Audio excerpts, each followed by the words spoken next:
Hello, मैं हूँ आलिया। आप देख रहे हैं ब्रेकिंग बैरियर्स। आप सबको अपने प्रोग्राम में वेलकम करती हूँ। हम देख रहे हैं कि इस वक्त इंटरनेशनल फ्रंट पर कुछ ऐसे वाक़यात हुए कि जो दुनिया को किसी और डायरेक्शन में लेकर ना चले जाएं। जैसा कि आप जानते हैं कि पोलैंड पर जो मिज़ाइल गिरे उसके बाद एक पूरी दुनिया में एक शॉक वेव इस तरीके से फैली कि ये सोचा जाने लगा कि क्या रशिया की तरफ से अब पोलैंड पर भी हमला कर दिया गया। एक और मुल्क भी अब इस आग, ये जो जंग की आग है, इसमें झोंक दिया गया है और अब बाकायदा यहाँ पर भी एक नया सिलसिला शुरू होगा और पोलैंड भी जंग में शामिल हो जाएगा। तो इसके ऊपर फिर हमें ये पता चला कि पोलैंड के प्रेसिडेंट की तरफ से ये कहा गया कि ये अनइंटेंशनल था, यानी ये जिस तरफ से भी ये किया गया तो वो उन्होंने उसको इसी तरीके से लिया कि ये जानबूझ के नहीं किया गया। और फिर उसके बाद जो डिटेल्स सामने आई उससे कुछ सुकून का सांस ऐसे आया कि ये रशिया की तरफ से ऐसा हमला नहीं किया गया, जबकि रशिया ने फौरी तौर पर ये कह दिया था कि नहीं, हमारी तरफ से जो है हमने ऐसा नहीं किया। और देखिए, ये जो भी है नहीं हुआ, ठीक है उस तरफ से ये, लेकिन आप अगर हिस्ट्री उठा के देखें तो उसमें बहुत सी जंगें इस वजह से लगी, शुरू हुई या इस वजह से बढ़ी और फैली कि उनमें कहीं ना कहीं गलती से कोई मिसाइल चल गया, गलती से कुछ हो गया, गलती से कोई तोप का गोला कहीं जाके गिर गया, कहीं पर कुछ ऐसा एक्शन ले लिया गया, कोई ऐसा स्टेप ले लिया गया। तो ये इंतहाई ख़तरनाक जो कुछ हुआ कल, ये बहुत ज़्यादा ख़तरनाक था, लेकिन बीच बचाव हो गया। हम ये कहें कि दुनिया एक और आग की तरफ जाने से बच गई तो ये गलत नहीं होगा। अच्छा, ये ऐसे टाइम पर हुआ कि जब दुनिया में एक बहुत बड़ा इवेंट जारी है और वो इवेंट है G20 समिट बाली में, इंडोनेशिया में, और वहाँ पर दुनिया की 20 बड़ी ताकतें, उनके लीडर्स मौजूद। तो उस वक्त और अमेरिका के प्रेसिडेंट जो बाइडन वहाँ पर मौजूद, फिर ऋषि सुनक है new prime minister of UK, वो पहली मर्तबा एक ऐसे इवेंट में शरीक हो रहे हैं। फिर हमारे हमसाया मुल्क भारत के प्राइम मिनिस्टर मोदी वहाँ पर मौजूद, और दुनिया की जो मैंने कहा कि 20 बिग इकोनॉमीज़ जो है वहाँ पर मौजूद। ऐसे में एक ऐसा वार हो जाना, एक ऐसा गलती से हो जाना, कोई ऐसा मिसाइल चल जाना या हमला हो जाना, तो ये भी एक बहुत अलार्मिंग सिचुएशन थी। अच्छा, इसके ऊपर फिर वहाँ से कुछ हमने देखा स्टेटमेंट्स आई, लेकिन इसको कुछ बढ़ा चढ़ा के नहीं पेश किया गया, क्योंकि उसके बाद फिर इसको डिफ्यूज़ करने के जो है वो ऐलानात होते रहे, ठीक। लेकिन इसी के साथ एक और बड़ी डेवलपमेंट जो हम ये देख रहे हैं कि G20 में जो साइड लाइन्स मीटिंग्स हैं उसमें भी बड़ी अहम मुलाकातें हुई हैं। अच्छा, कुछ मीटिंग्स पे तो हम पहले बात कर चुके हैं। प्रेसिडेंट जो बाइडन प्रेसिडेंट शी पे हमने जो मीटिंग हुई उस पर तफसीली हमने प्रोग्राम किए और बात की जी क्या हुआ और क्या नहीं हुआ। लेकिन उसके बाद फिर हमने देखा कि हमारे हमसाया मुल्क भारत की तरफ से जो उनके प्राइम मिनिस्टर मोदी हैं, उनकी मुलाकातें हुई, कुछ बड़ी इंपॉर्टेंट मीटिंग्स। और उसमें एक बड़ी अहम खबर जो मेरे सामने आ रही है, वो जो कि जियो ने भी इसको पब्लिश किया और नेशनल और इंटरनेशनल मीडिया इसको पब्लिश करा है, वो ये हुआ है कि ये देखा जा रहा था कि यूके के प्राइम मिनिस्टर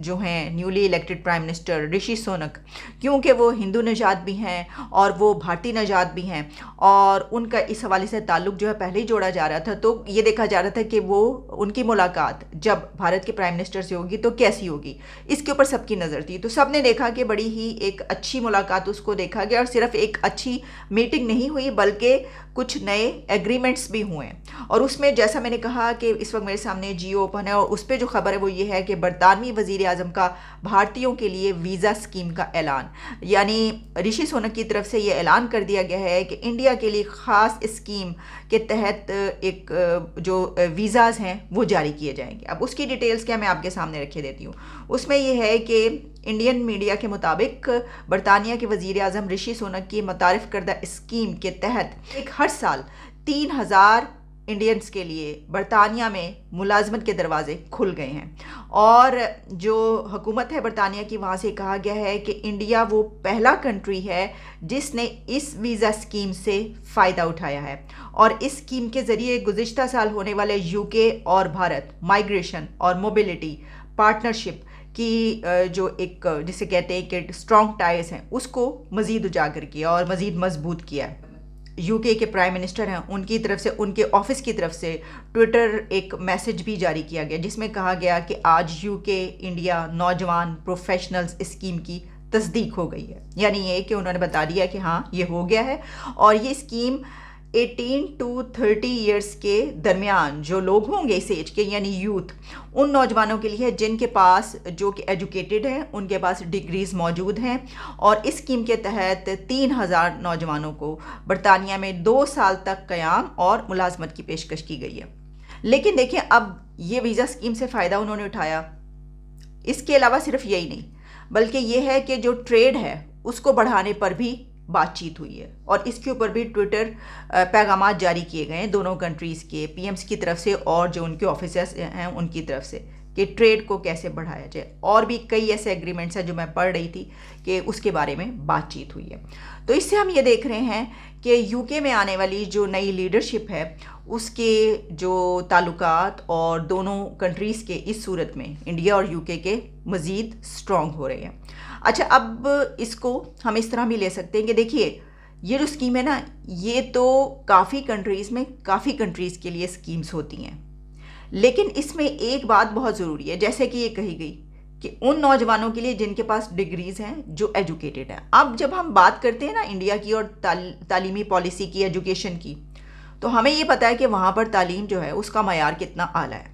ٹھیک ہے؟ تو اتنی ہائی لیول ایجوکیشن جہاں پر ہوگی تو وہاں کے نوجوانوں، اور خاص طور پر وہاں پر جو آئی ٹی کی ایجوکیشن ہے وہ سب جانتے ہیں، ٹھیک ہے؟ اس کی اسپیشیلٹی بھی سب کو پتہ ہے کہ پوری دنیا میں وہاں سے نوجوان جو جاتے ہیں اور کام کرتے ہیں۔ تو یہ جو ہے ڈگری ہولڈرز، ان کو وہاں پر ملیں گی ملازمتیں۔ اب پاکستان کی جب ہم بات کرتے ہیں، ٹھیک ہے کہ رشی سونک سے پاکستان کا وہ تعلق جو ہے وہ نہیں ہے جو جیسی ٹائز ان کی انڈیا کے ساتھ ہیں، لیکن اس کے باوجود یو کے سے اگر ہم یا کسی بھی اور کنٹری سے ہم اس طرح کی بات چیت کریں، پاکستان کو دیکھیں، تو یہاں پہ پرابلم یہ ہے کہ وہاں پہ جن لوگوں کی کھپت ہوتی ہے، جو ڈگری ہولڈرز نوجوان ان کنٹریز کے لیے چاہیے ہوتے ہیں، جن کے لیے ایسی اسکیمز ہوتی ہیں کہ جناب آپ 3 سال 5 سال 6 سال یا پھر اس کے بعد آپ وہاں پر امیگریشن بھی حاصل کر سکتے ہیں اگر آپ اتنے قابل ہیں، تو وہ یہاں پر تو ہمارے پاس ایسی تعلیم نہیں ہے کہ ہمارے نوجوان وہاں پر اس طرح جا کے ایسی اسکیم سے فائدہ اٹھا سکیں، کیونکہ ہماری آئی ٹی کی ایجوکیشن جیسی ہے، ہماری سائنس میں ہم جتنے ترقی یافتہ ہیں وہ تو آپ جانتے ہی ہیں۔ پھر تو یہ ایک بڑا ہرڈل رہتا ہے، تو ہمیں میرا خیال ہے کہ اس کے اوپر توجہ دینی چاہیے۔ تو ہم بات کر رہے ہیں، ہم توجہ دینی ہوتی تو اب تک ہماری دی جا چکی ہوتی۔ ہم نے ابھی دیکھا کہ دنیا میں جب سروے آیا کہ کون سی جو یونیورسٹیز ہیں پوری دنیا میں، تو ہماری یونیورسٹیز کہاں پر تھیں۔ تو یہ ایک میں سمجھتی ہوں کہ بڑی ہرڈل ہے کہ ایسی اسکیمز جب نکلتی ہیں کنٹریز کی تو اس سے ہم فائدہ نہیں اٹھا پاتے۔ وہ اس لیے نہیں اٹھا پاتے کیونکہ ہمارے وہ تعلیمی استعداد نہیں ہوتی، وہ ڈگریز ہمارے پاس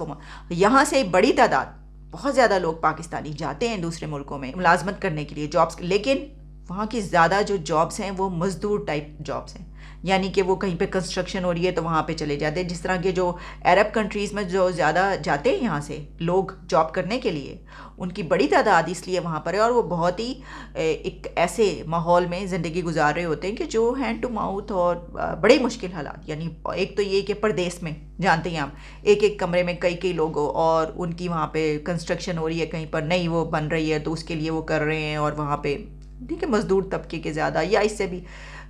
ہیں، ایسا بھی نہیں ہے کہ کسی اچھے اس پہ نہیں ہے، لیکن کوئی کمپیریزن نہیں ہے اور بہت ہی کم ہے۔ تو یہ دیکھنے کی ضرورت ہے جناب۔ اس کے علاوہ جس طرح میں نے آپ کو بتایا کہ ٹریڈ تو ان کا ہے ہی ٹریڈ مارک، تو اس کے اوپر تو ان کے ایگریمنٹس ہوئے ہیں، اور کہا جا رہا ہے کہ آئندہ آنے والے دنوں میں ان کی ٹریڈ جو ہے اس کے اوپر بڑھ جائے گی اور مزید وہ جو ہے وہ ہوں گے معاہدے۔ تو یہاں پر تو آپ جانتے ہیں کہ یہاں پہ چل رہا ہے توشہ خانہ کھیل رہے ہیں، گھڑی ہر گھڑی ہو رہی ہے، اور ہر گھڑی بس گھڑی ہے۔ تو اس سچویشن میں آپ جانتے ہیں کہ پھر کچھ اور کسی اور طرف تو سوچا نہیں جا سکتا نا۔ اور سب سے بڑی تو ہماری ایک بہت ہی امپورٹنٹ ٹاسک جو ہے وہ ہے ایک بڑی اپوائنٹمنٹ۔ وہ اپوائنٹمنٹ بس ہو جائے، جیسے ہی وہ اپوائنٹمنٹ ہو جائے گی اور جیسے یہ خان صاحب کا توشہ خانہ کا مسئلہ حل ہو جائے گا، ویسے ہی ہم ترقی کی طرف نکل پڑیں گے۔ بس تھوڑی سی دیر رہ گئی ہے، تو دیکھیے یہ مسائل کب حل ہوتے ہیں، تو دیکھیے پھر ہم ترقی کی راہیں کیسی، کتنی جلدی، کتنی تیز رفتاری سے عبور کرتے ہیں اور کہاں پر پہنچتے ہیں۔ اجازت دے، دوبارہ ملاقات ہوتی ہے۔ Take care and good bye.